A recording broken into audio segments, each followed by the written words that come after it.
chegaram a olhar essa folha, galera? Chegaram a fazer? Conseguiram resolver sem dificuldade, com certa tranquilidade, de boa, na paz?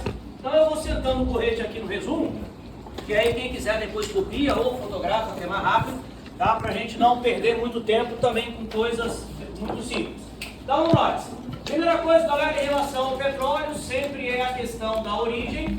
Eu acho que para vocês isso é bem claro, principalmente se vocês fizeram a folha, todo mundo tem noção de onde o petróleo veio. Ah, quem colocou o petróleo aí no planeta? Né? Foi o Vingador da Caverna do Dragão, né? Foi Tio Lessa, quem na verdade fez o petróleo. O petróleo, galera, a origem dele, todo mundo tem ideia, creio eu, decomposição de animais e vegetais. Ok? Daí a palavra que todo mundo gosta de usar, origem fóssil. Sim? Da decomposição de animais e vegetais surge o nosso querido petróleo. Outra coisa clássica e importante, galera, que me parece que vocês também têm noção, é a composição. Beleza? O petróleo, ele é formado basicamente por uma mistura altamente complexa de hidrocarbonetos. Então, na verdade, galera linda, o petróleo, ele é a feira do Aribiri, conhece a feira do Aribiri? É a feira do Aribiri de hidrocarboneto. O que você quiser de hidrocarboneto, você encontra no petróleo, tá bom? Então, na verdade, o petróleo não tem álcool, pelo amor de Deus, o petróleo não tem querosene, o petróleo não tem nada disso, tá bom?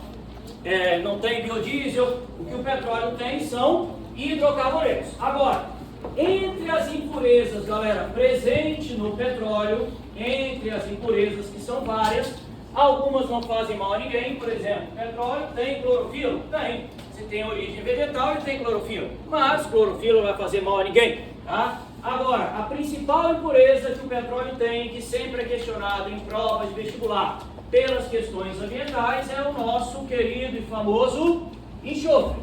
Sim? Pois, quando queimamos derivados de petróleo, naturalmente estamos, na maioria das vezes, queimando enxofre. A queima do enxofre, como vocês aqui na Média sabem muito bem, são alunos top de linha, vai ser causador direto da nossa querida chuva ácida, ok? Então, daí, um dos malefícios de queimar combustíveis fósseis é exatamente a emissão de CO2 e, naturalmente, a formação da chuva ácida que acaba com os seus cabelos. Tranquilo? Uma dica que bateu agora, deixa eu pensar nisso, mas assim, eu sei que quando se trata de borrachas, quanto mais enxofre tem na borracha, mais preta ela vai ficando. O pneu de um carro comparado à borracha que a gente usa. A cor preta do petróleo teria a ver com o enxofre presente nele? Ou na verdade a cor preta é própria dele, mesmo sem impureza nenhuma? Essa cor preta não é exclusividade da presença do enxofre, tá? Até porque nem todo petróleo, a cor preta é derivada dessa mistura grosseira dos hidrocarbonetos. E como essa mistura varia, a cor do petróleo varia. O petróleo também nem sempre é pretinho como é na televisão. Você tem petróleo mais azulado, petróleo mais verde musgo.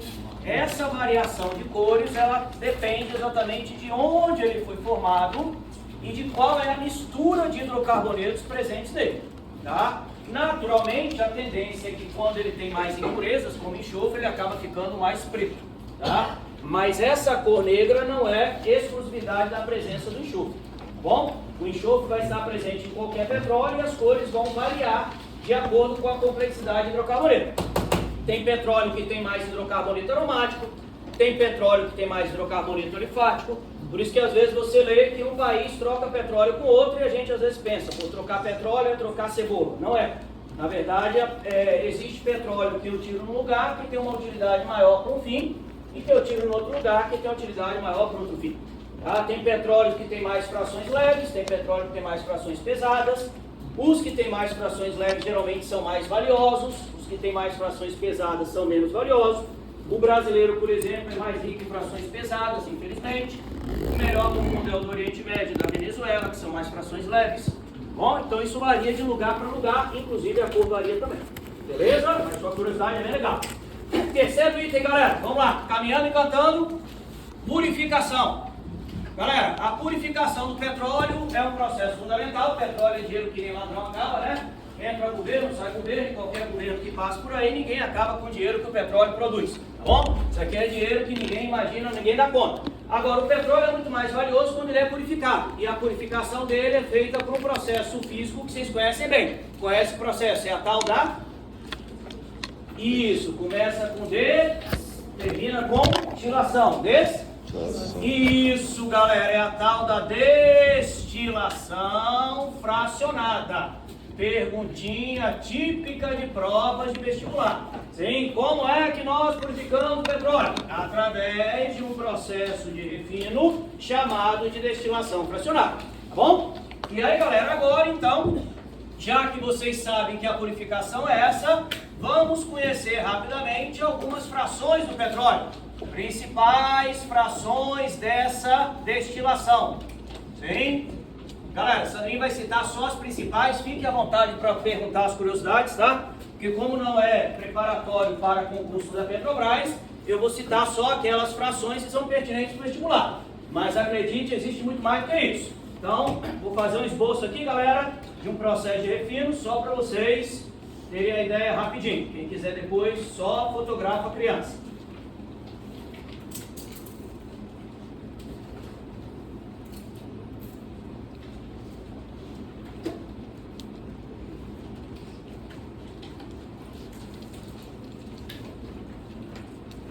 Os desenhos não são maravilhosos, mas está razoavelmente claro. Então vamos lá, são 7 buraquinhos, tá, galera? 7 buraquinhos. Ok? Deixa eu ver se eu fiz certo. 1, 2, 3, 4, 5, 6, 7. São os mais importantes. Então vamos conhecer alguns deles. Galera, numa refinaria de petróleo, que funciona geralmente 365 dias no ano, 24 horas por dia, essas torres não se desligam, né? Um dia dela desligada é um prejuízo inimaginável. Na torre de fracionamento, galera, funciona assim.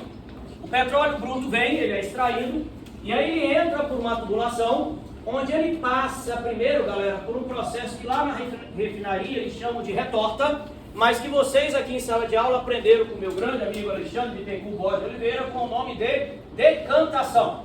Então, a primeira coisa que acontece antes da destilação é um processo de decantação, tá? Na verdade, o petróleo, galera, ele vai passando por uma tubulação, fazendo um zigue-zague, de maneira que a sujeira pesada vá decantando. Que sujeira pesada é essa? Galera, areia que vem junto, argila, sal, pedaço de vidro, cabo de telha, chiclete mascado, preservativo usado, tudo isso, galera, vai caindo aqui no fundo dessa tubulação. Então, antes do petróleo entrar na torre, ele passa exatamente por uma decantação. Aí, quando ele cai na torre, vocês, alunos inteligentíssimos, a partir de agora, vão me ajudar. O que entrou aqui na torre, galera? Uma mistura de quê? Hidrocarbonetos, só que de tamanhos variados. Então, o que está entrando ali é hidrocarboneto. Pequeno, médio, grande, GG, extra G, Big Big. Sim? Quando esses hidrocarbonetos caírem aqui, eles vão se separar de acordo com a temperatura. Então, lá em cima vão sair os mais leves, os mais voláteis, os de menor ponto de ebulição. Aqui embaixo ficarão os mais pesados, os menos voláteis, os mais densos, os de maior ponto de ebulição. Ok? Então, galera, na hora que esses hidrocarbonetos começarem a se separar, de acordo com o tamanho, é a hora que começa o fracionamento. Sim? E aí vamos conhecer algumas dessas frações. A primeira fração, galera, que sai lá em cima, fica para mim para ver se está claro para todos. Na opinião de vocês, é o que mesmo? A mais leve ou a mais pesada? Mais leve. A mais leve. É uma fração totalmente gasosa. Aqui em cima o que sai é gás. Essa fração, galera, geralmente a Petrobras fraciona em duas. Uma fração vai ficar com metano e etano. Falei grego? Sim? Não, né? Metano e etano. E essa fração é o que a gente conhece com o nome de gás natural. Uma das utilidades dele é como GNV, o gás natural veicular usado nos automóveis, nos bibis. Sim, os desenhos são fascinantes, galera. Fred não chega aos meus pés. Outra fração gasosa que sai daqui, ela vai conter propano e butano. Essa fração, galera, é aquela conhecida com o nome de GLP. O GLP, galera, é o gás de cozinha, aquele que você usa em casa para fazer o miojinho, fritar o disco voador. Assim como o GLP também é o gás do isqueiro. Sim, o isqueiro que você acende a brefinha é exatamente GLP que tem dentro dele. Tá bom? Porque muita gente fala assim, qual é o gás que tem no isqueiro? É o mesmo que tem na botija da sua cozinha, é o GLP. Beleza? Galera, da segunda fração para baixo, agora começam a sair as moléculas maiores, mais pesadas. Então daqui para baixo, tudo que sairá estará a partir de agora no estado líquido, beleza? E aí é que eu quero chamar a atenção de vocês, galera. Qual é a principal impureza que o petróleo tem? Enxofre. Enxofre é o que no estado natural dele? Ele é um gás, ele é um líquido, ele é um sólido? O enxofre, o seu estado natural, ele é um? Ele é um sólido. Se ele é um sólido, ele é mais leve ou mais pesado? Mais pesado. Então vai sair mais enxofre lá em cima na torre ou cá embaixo na torre? Cá embaixo. Então é essa a ideia que vocês, alunos brilhantes, têm que ter. Quanto mais pesado o combustível, maior teor de enxofre ele vai ter. Porque como o enxofre é sólido, quanto mais embaixo na torre, maior o percentual de enxofre que vai aparecer no combustível. Está claro isso, galera? Saninho, então você está falando em outras palavras que quanto mais embaixo na torre, mais poluente é o combustível. Exatamente, mais poluente é o combustível. Foi claro, galera? Então vamos conhecer algumas frações rapidamente. Segunda fração, galera, é a mais valiosa do petróleo, que mais vale dinheiro em qualquer lugar do mundo, chama-se gasolina, ok? Gasolina, galera, que é uma mistura que geralmente gira em torno de 7 e 8 carbonos, tranquilo? E que ainda é o combustível mais usado no mundo inteiro para os automóveis e para os bebês. E continuará sendo lá na época do seu tataraneto, ainda estaremos usando gasolina, pode afetar isso, beleza? Depois, galera, a terceira fração, as moléculas vão crescendo. Lembre-se, tudo que vai sair dali é hidrocarboneto, só que de tamanho maior. Terceira fração, galera, daqui sai o famoso querosene. Sim? Molécula geralmente que gira em torno de 10 a 12 carbonos. Certo? Não precisa ficar decorando isso não, galera, é só curiosidade. Querosene serve para quê? Solvente, sim, mas você não imagina que toda a produção mundial de querosene é para tirar graxa da mão de mecânico, não é isso, galera? Obviamente que não. Isso, querosene tem como principal utilidade combustível para avião. Os aviões, aquele golzinho, sim, que você vai viajar nas suas férias depois do Enem, vai passear, vai lá visitar a Ucrânia e tal, beleza? Então o gol ele usa querosene, tranquilo? Joinha. Fração número 4, galera, daqui sai o calcanhar de Aquiles brasileiro, o famoso óleo diesel. Sim, por que calcanhar de Aquiles? Porque como o Brasil infelizmente não investe em ferrovias e hidrovias, nosso transporte de carga é praticamente todo rodoviário. Todos vocês, alunos que são contextualizados, já ouviram a frase: ser caminhoneiro para o país, para. Nós temos uma das maiores frotas de caminhão do mundo. Isso não deveria ser motivo de orgulho, beleza? Isso quer dizer que nós temos uma dependência absurda desse combustível, que é um combustível muito mais poluente do que a gasolina. Então, quando o cara fala assim, deixa seu carro em casa, anda de bicicleta, por causa do meio ambiente, eu falo, vá pro diabo te carrega, eu vou andar de carro porque eu não quero tomar sol na cabeça. Se o caminhão parar, eu paro também. Se o caminhão continuar, eu continuo também. Ele polui mais que eu, beleza? Então, vamos lá, galera. Óleo diesel que é usado como combustível para caminhões, tranquilinho, caminhãozinho das Casas Bahia, que vai levar aquela TV 97 polegadas na sua casa, ela usa óleo diesel, tranquilo? Depois daqui, galera, sai uma outra fração cada vez mais pesada, mais poluente, mais densa, mais viscosa, que é o óleo combustível. Duvido vocês acertarem, óleo combustível serve como? Combustível, tá que pariu. Óleo combustível serve como combustível, pra quê? Pra quê, galera? Já foi caminhão, já foi avião, já foi bibi, já foi moto, falta o quê? Navio, trem, isso, galera, os naviozinhos, aquele transatlântico que você vai passar o Réveillon lá, assistindo o show do Roberto Carlos, beleza? Eles usam óleo combustível, tá bom? Aquele Réveillon bacana, com o Roberto Carlos só, né, cantando, puxando a perninha. Então, e aí, galera, chega aqui o óleo lubrificante, sim? Não pensem nisso que não é ele ainda, tá? Quem já deu aquele sorrisinho de canto de boca ainda não é a hora dele, beleza? Mas ele vai aparecer, ele vem daqui também, galera, tudo vem daqui, sim? O que nós vestimos, a maioria das coisas vem daqui. Óleo lubrificante, galera, é o famoso óleo de motor, tá? é aquele óleo que ele lubrifica o motor de qualquer maquinário, de um navio, de um carro, de um avião, de um trem ou de uma indústria, beleza? É o óleo lubrificante em geral. E aí, galera, chegamos agora no resto de feira. Tem muito mais coisa aqui, tá, Sandrinho? Resumiu. Resto de feira é exatamente o que o vestibular chama de resíduo sólido, beleza? Sandrinho, é lixo? Galera, deixa de ser bobo, não existe lixo aqui. Aqui só existe dinheiro. Desse resíduo sólido, tiram-se coisas extremamente valiosas, como, por exemplo, parafina. Sim, parafina, galera, que é uma mistura altamente complexa de alcanos super grandes, super pesados, tá? Parafina serve para quê?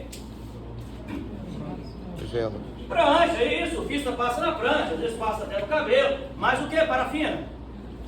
Fazer vela, não, galera? Sim, vela, chocolate, exatamente, mas é sério. Pô, vocês acham, galera, vocês acham que aquele ovo de Páscoa que você ganha do seu feudal na Páscoa, aquele ovo desse tamanho assim, parece que ele elefantiza, aquele ovo fica tudo bom? Pô, parafina. Sim, tanto que quem é apreciador de chocolate, não é a minha praia, sabe que o sabor do chocolate do ovo é diferente do chocolate natural. Porque leva parafina para endurecer. Você acha que aquele ovo desse tamanho endurece no amor? Fica duro o ovinho, não é assim. Sim, ele leva parafina. Daqui também, galera, sai. Aí sim, agora chegou o que vocês aguardaram. Daqui sai a vaselina. Sim, conhece vaselina ou não? Conhece também, né? Senão teria sido dolorido. Galera, vaselina não é o que vocês pensam obrigatoriamente, tá? Não é. É porque a gente pensa logo no tchá-tchá-tchá. A roxinha, vermelhinha, framboesa, morango. Galera, vaselina é o que o farmacêutico, é o que a indústria farmacêutica chama de veículo para pomada. Ou seja, a vaselina é o que permite, Amanda, que o remédio na forma de pomada se espalhe na sua pele. Então o que eu estou dizendo em outras palavras bem rasgadas é que qualquer remédio na forma de pomada tem, ou seja, há mercado mundial consumidor de vaselina? Tem? Então galera, não se vive sem petróleo. Não entre nesse papo ambiental de conversinha fiada, porque quando radicaliza para um lado ou para o outro, sempre dá merda. Vamos procurar o equilíbrio, beleza? Então vaselina é isso, galera. Agora que vocês já sabem, Marcos pode, Sandrinho, tô duro, pode usar hipoglós, que evita saúde, tem vaselina. Beleza? Galera, e depois de tudo isso, ainda sobra o resto da xepa do petróleo, que é o tal do asfalto. Sim? E quem mora em Vila Velha comemorável, imagina aqui esse artigo de luxo, né? Vamos lá. Galera, está claro para todos? Sim? Vamos para o próximo item. Temos uma desossada aí no nosso querido petróleo. Galera, uma outra coisa legal a saber sobre o petróleo é esse processo aqui, o tal do cracking. Tá? O cracking, galera, vocês são bons de línguas, então o que eu vou falar não é nada demais. Cracking é um processo de quebra, é um processo físico, ele não é químico, tá? Usa para ele catalisadores, pressões e temperaturas elevadas. E o objetivo do cracking, na verdade, são dois. E por isso que é legal vocês terem essa noção do objetivo deles, porque eu creio que seria a única coisa a ser interessante perguntar na prova. Quais são os objetivos do cracking? Vou mostrar a vocês para vocês entenderem. Imagine que eu pegue uma molécula com 16 carbonos. Essa molécula já está aqui, na faixa de óleo diesel, óleo combustível. E aplicando sobre ela temperatura, pressão e catalisadores, eu consigo dividi-la numa mágica em 2 de 8. Ou seja, galera, eu acabei de transformar, grosseiramente falando, óleo diesel em gasolina. Esse é um dos objetivos do cracking, aumentar a produção mundial de gasolina, ok? A gasolina que sai daqui, ela não atende à demanda mundial, ela não é suficiente. O melhor petróleo do mundo, que é o do Oriente Médio, ele produz 10% de gasolina. Isso quer dizer o que, Sandrinho? Se eu jogar uma tonelada aqui, eu vou ter 100 kg de gasolina só. Beleza? Porque essa torre, ela só separa as moléculas, ela não cria as moléculas. Então ela separa do jeito que vem. Beleza? Então o melhor petróleo do mundo é 10% de gasolina, o nosso não dá nem isso. Isso quer dizer que eu tenho que ter uma outra maneira de criar mais gasolina. E a criação da gasolina é o cracking. É quando eu pego moléculas maiores, mais pesadas, de menor demanda e menor valor de mercado e transformo em frações mais leves que naturalmente valerão mais dinheiro. Ok? E o outro objetivo do cracking, galera, é atender a necessidade de uma coisa que vocês já ouviram falar, mas talvez nunca tenham se antenado, apesar de serem super inteligentes, que é atender a demanda de uma indústria bilionária, que é a chamada indústria petroquímica. O que é a indústria petroquímica? É aquela que pega a matéria-prima derivada do petróleo para fabricar novos produtos. Por que eu estou deixando isso claro, galera? Há muitos alunos que às vezes falam assim: Sandrinho, eu senti falta de algumas coisas aí na sua torre. De qual buraco, por exemplo, sai o chiclete? Porque eu ouvi dizer que o chiclete deriva do petróleo. Sim, de qual buraco sai o tempoé? Porque eu ouvi dizer que o tempoé deriva do petróleo. Galera, na verdade, essas coisas realmente derivam do petróleo, mas elas não saem da torre. Elas são fabricadas com a matéria-prima que vem da torre. Sim, ou seja, elas são produtos da tal indústria petroquímica. Vou dar um exemplo, galera. Vou pegar uma molécula com 10 carbonos e vou quebrá-la em uma molécula de 8 carbonos e uma molécula de 2. Essa molécula de 8 me servirá como gasolina. E essa de 2? Essa de 2, por exemplo, ela pode ser, galera, a molécula do etileno, que eu vou vender para quem? Para quem fabrica as sacolinhas de supermercado, que são feitas por um polímero chamado de polietileno. Então é daí que vem os plásticos, é daí que vem o chiclete, é daí que vem o isopor, é daí que vem tudo, é daí que vem os pneus, é daí que vem a borracha. Eles são resultados daquilo que nós chamamos de indústria petroquímica. Foi claro, galera linda? Sim? Aham. Item 6. Isso aqui eu acho legal comentar com vocês também, principalmente porque tem um proibidão e o Enem sempre está ligado em meio ambiente, então é legal vocês conhecerem isso aqui. Rápido e rasteiro, galera. A aula é na dinâmica mesmo para não dar muito sono, porque é tudo bate-papo. Gasolina e antidetonante. Fala, seu velho. Se existe um craqueamento para igual maior e transforma em gasolina, por que não pegar esse etileno, ao invés de vender, fazer um processo para também transformar em gasolina? Pegar um menor e transformar em um maior, no caso. Porque esse remendo ele é muito mais difícil de ser controlado.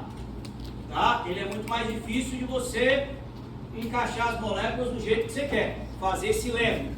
Tá? É muito mais difícil. Existe um outro processo, esse eu não vou comentar, porque eu acho que não é relevante para o vestibular. Existe um outro processo, que é um processo que você faz para melhorar a qualidade da gasolina. Que você consegue pegar, por exemplo, uma cadeia aberta e fechada. A gasolina fica melhor com isso. Mas aí é manter na mesma quantidade de carbonos. Eu consigo pegar uma cadeia alifática e transformar na aromática. Eu consigo pegar uma cadeia normal e ramificá-la. Esse processo existe nas refinarias. Ele melhora a qualidade da gasolina. Para você pegar os pequenininhos e remendar, isso não é viável economicamente. Tá? Foi feito, é porque o tempo é curto e tem muita coisa relevante para falar. Isso foi feito pela Alemanha na Segunda Guerra Mundial. Os alemães, vocês sabem que guerra, apesar de ser uma coisa muito triste, são momentos da história sempre de grande evolução tecnológica. Porque o cara tem que ganhar a guerra, então ele vai correr atrás de inventar coisas para ganhar a guerra. A Alemanha criou na Segunda Guerra Mundial 2 processos sintéticos para fabricar gasolina em laboratório, para não depender da gasolina alheia. Tá? Esses processos existem até hoje. Eles só não são economicamente viáveis. Entendeu? Mas no momento de guerra você usa. Então os alemães não dependiam da gasolina alheia porque eles fabricavam a própria gasolina, com 2 processos que eles criaram em laboratório. Sacou? Então a guerra é sempre um momento de altos avanços tecnológicos. Né? Vocês devem ter visto ontem os pagers explodindo. Parece até coisa de filme, né? Então vamos lá, galera. Gasolina e antidetonante. O que vale a pena saber aqui? Primeira coisa, galera. O que é considerado a gasolina boa e a gasolina ruim que entra no nosso carro? Isso aqui, galera, essa molécula que está aqui em cima de mim, o vestibular sempre coloca ela em prova. Vocês já devem ter visto ela várias vezes, fiquem atentos para o nome técnico dela. Essa molécula aqui, galera, chamada de 2,2,4-trimetilpentano, esse nome está claro para todos ou não? Sim, 2,2,4-trimetilpentano? Sim, é conhecido tecnicamente como isooctano, ok? Esse nome vestibular se amarra, hein? Fiquem espertos aí. E essa molécula aqui de cadeia linear é conhecida por vocês, alunos top, com o nome de heptano. A gasolina que a gente bota no nosso comóvel, no nosso bibi, ela é considerada como uma mistura dessas duas moléculas, tá? Sendo que essa aqui representa a gasolina boa, aquela que é o sonho de consumo de qualquer cidadão. Ah, eu queria botar só essa no meu carro, sonho, neném, beleza? E essa aqui é a gasolina ruim. É aquela meia boca, aquela que não resiste à compressão do motor. Aí o carro engasga, entope, vai tossindo na rua, cofe, aquele carro que não anda, né? Ele não desenvolve, ele bebe muito e tal, que vocês já devem ter visto. Sim? É a tal da gasolina batizada, como se fala por aí. Sim. Qual é a ideia que vocês têm que ter em relação a isso? Para saber a relação entre bom e ruim, criou-se um termo chamado, galera, octanagem. Por favor, vocês não têm que decorar os valores, porque vocês não vão fazer vestibular para frentista. Com todo respeito à profissão, por favor, tá, galera? Longe de mim ter qualquer tipo de preconceito. Então, vocês não vão fazer vestibular para frentista. Então, não é para decorar o valor, para entender. Quando você entra, Rafa, no posto de gasolina e coloca no seu carro uma gasolina comum, você está colocando uma gasolina de 86 de octanagem. O que isso quer dizer? Não é para decorar, lindos, é para entender. O que isso quer dizer? Que ela se comporta como se ela tivesse 86% de moléculas boas e 14% de moléculas ruins. Entenderam?